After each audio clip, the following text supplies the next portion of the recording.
नमस्कार।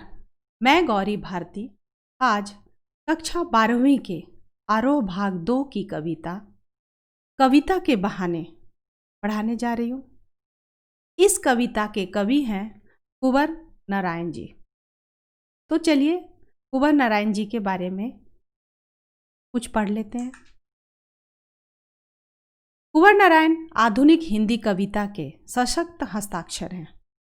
इनका जन्म 19 सितंबर सन 1927 को फैजाबाद उत्तर प्रदेश में हुआ था। इनकी प्रारंभिक शिक्षा घर पर ही हुई थी। विश्वविद्यालय स्तर की शिक्षा इन्होंने लखनऊ विश्वविद्यालय से पूरी की। इन्होंने अनेक देशों की यात्रा की। कुंवर नारायण ने सन 1950 के आसपास काव्य लेखन की शुरुआत की। इन्होंने चिंतन परक लेख, कहानियाँ, सिनेमा और अन्य कलाओं पर समीक्षाएं भी लिखी है। इन्हें अनेक पुरस्कारों से नवाजा गया, जैसे कबीर सम्मान, व्यास सम्मान।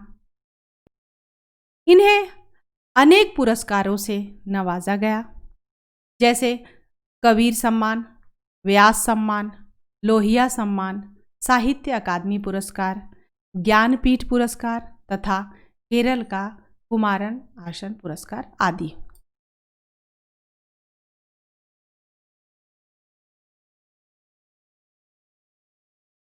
तो चलिए कविता शुरू करते हैं। कविता एक उड़ान है चिड़िया के बहाने। कविता की उड़ान भला चिड़िया क्या जाने, बाहर भीतर इस घर उस घर, कविता के पंख लगा उड़ने के माने, चिड़िया क्या जाने। इसके भावार्थ सरल है, तो चलिए व्याख्या की ओर चलते हैं। यहाँ कवि कहते हैं कि चिड़िया की उड़ान को देखकर नई नई कल्पनाएं प्रस्तुत करती है। वह स्वयं भी उड़ान भरती है। उसमें नए नए भाव, नए नए रंग, नए नए विचार आते हैं।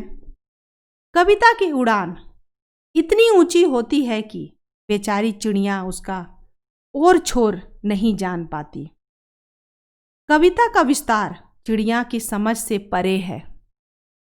कविता न केवल घर के भीतर होने वाली गतिविधियों पर लिखी जाती है, बल्कि बाहर के संसार को भी व्यक्त करती है। वह कभी इस घर के बारे में लिखी जाती है तो कभी उस घर के बारे में। इसका अर्थ है कि कविता के में घर घर की कहानी वर्णित होती है। कविता किस प्रकार कल्पना के पंख लगाकर सब जगह घूम जाती है, यह उस बेचारी चिड़िया के समझ से परे है। इसका अर्थ है कि प्रकृति ससीम है, किंतु कविता का क्षेत्र अनंत है।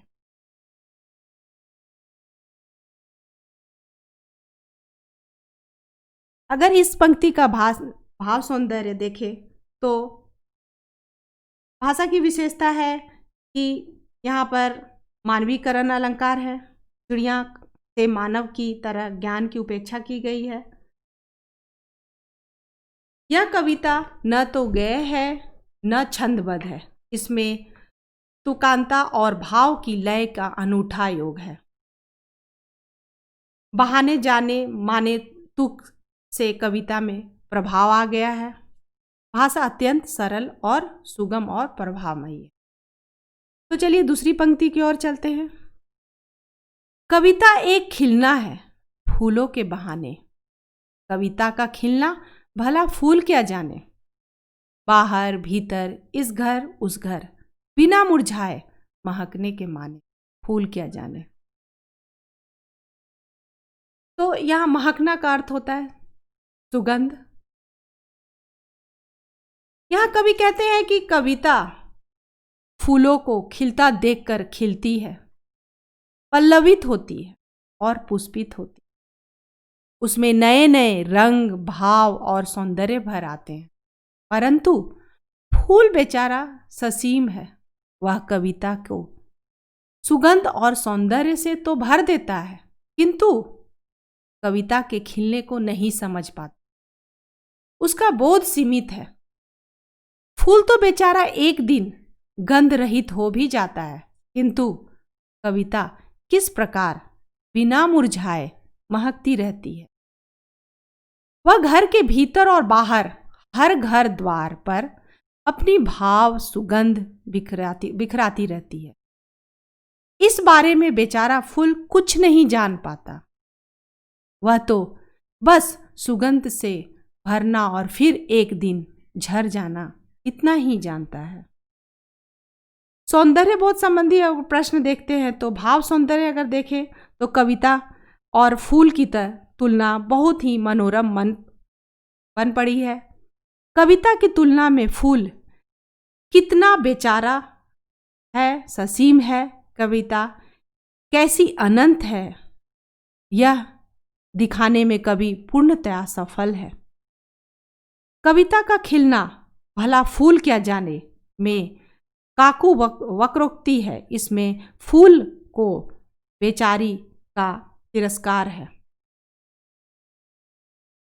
शिल्प सौंदर्य पर प्रकाश डाले तो यह कविता न तो गय है न छंदबद्ध है। इसमें तुकांता और भाव की लय का अनूठा योग है। बहाने जाने माने कि तुक में कविता में प्रभाव आ गया है। यहाँ अनुप्रास अलंकार है।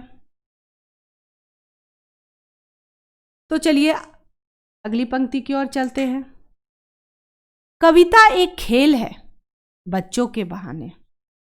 बाहर भीतर, यह घर वह घर, सब घर एक कर देने के माने, बच्चा ही जाने। यहां कवि कहते हैं कि बच्चों के खेलों को देखकर कवि शब्द कीड़ा करता है। वह शब्दों के, भावों के, विचारों के नए नए खेल खेलता है। जिस प्रकार बच्चे खेल खेलते हुए कभी घर में जाते हैं, कभी बाहर भागते हैं, वे उस सभी घरों में समान रूप से खेल लेते हैं। उनके मन में अपने पराये का भेदभाव नहीं रहता। वे खेल खेल में सभी को अपना बना लेते हैं। वे सब घरों को एक करके क्या कहना चाहते हैं यह तो बच्चे ही जानते हैं। उन्हीं बच्चों के अनुसार कवि कर्म भी एक खेल है, शब्दों का खेल। कवि शब्दों के माध्यम से अपने मन के, बाहरी संसार के, अपनों के, परायों के, सब घरों के मनोभावों को वाणी देता है। वह सबको समान मानकर उनकी भावनाओं को व्यक्त करता है।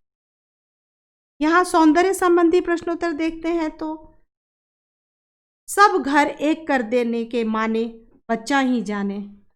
भाव सौंदर्य स्पष्ट करना है तो इसमें इस पंक्ति में बच्चों की पाई जाने वाली स्वाभाविक आत्मीयता, एकता, निष्पाप दृष्टि का सम्मान किया गया है। बच्चा ही जाने शब्द प्रयोग में बताया गया है। बच्चे और कवि दोनों सोच विचार का अभेदता नहीं जानते। वह तो उसका सरल स्वभाव होता है।